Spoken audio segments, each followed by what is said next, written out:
All right, welcome to Literacy Notebooks the Washington Way. What we're going to do briefly is set up our literacy notebooks that we'll be using in all of our ELA classrooms. A couple of points just before we begin. The purpose or the main purpose of the literacy notebooks is so that students have the time, choice, and practice in terms of their writing as well as their reading. A second benefit of the notebooks is that it allows students to have an academic journal of their learning. And then finally, one of the most beneficial advantages of the notebooks is that it allows for students to build those organizational and study skills that all students need to be college ready. So that being said, let's begin. We're going to work with one literacy notebook today. Those that are experts may oftentimes use two. But my suggestion for first timers is that you begin with one and then you grow as you go. Our first charge when we begin our literacy notebooks is that we will number our pages.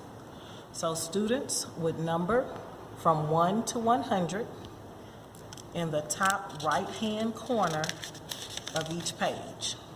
So you would allow a few minutes for them to go ahead and get the pages numbered, which will allow for us then to be able to set our tabs and the rest of our organizational pieces in place.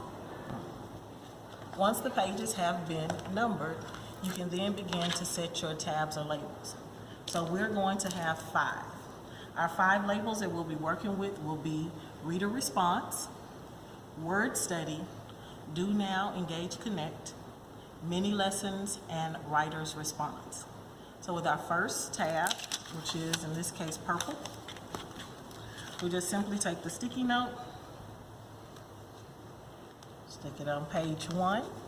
So we're going to do 15 pages for reader's response, word study, and our do now and connect, engage and connect. So once we fold it over,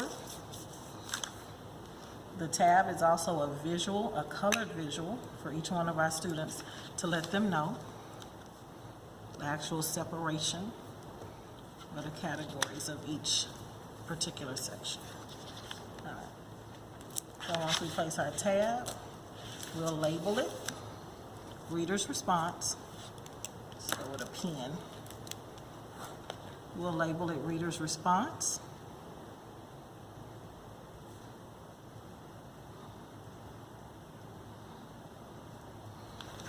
And the first page of each section will always be the table of contents. And this is the piece that helps students with that organization. Because oftentimes when we ask students to be able to locate assignments or work, they can't. But with their literacy notebook, they'll actually record what item is present on each page.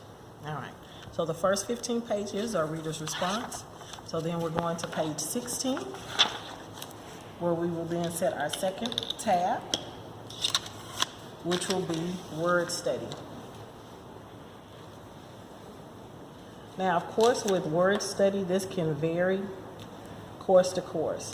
For our ESL, ESOL classes, it may be the acquisition of the basic language. For some of our students that they are struggling with word acquisition as well, it may be the study of Latin or Greek roots and cognates. For our students that are preparing for the SAT, they may do their SAT prep or word list in terms of their study. And for all students, word study is, of course, the section that they can use for their academic vocabulary, so that they're always learning the basic elements of all of the genres studied. All right, so once you've set the tab for word study, you will follow the same process for our last 3 sections, which would, of course, be beginning on page 31.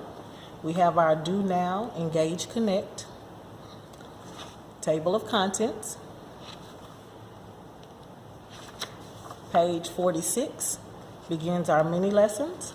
And of course, that first page is always our table of contents. And then our final section, writer's response, begins on page 71.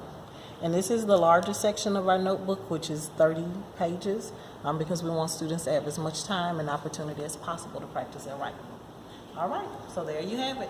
Literacy notebooks, the Washington way.